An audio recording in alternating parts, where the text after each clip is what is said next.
ইতালির রোম থেকে ঢাকাগামী বিমান বাংলাদেশ এয়ারলাইন্সের একটি ফ্লাইটে বোমা হামলার হুমকি ঘিরে পুরো উড়োজাহাজে তল্লাশি চালানো হয়েছে। তবে এতে বোমা ও বোমা সদৃশ কিছুই পাওয়া যায়নি।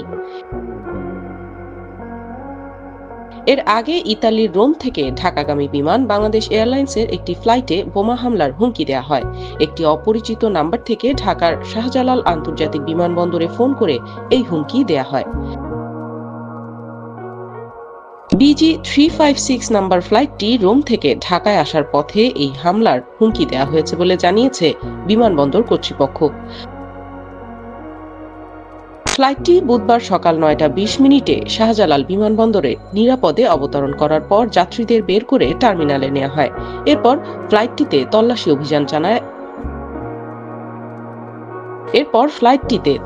অভিযান চালায় বম্ব ডিসপোজাল ইউনিট।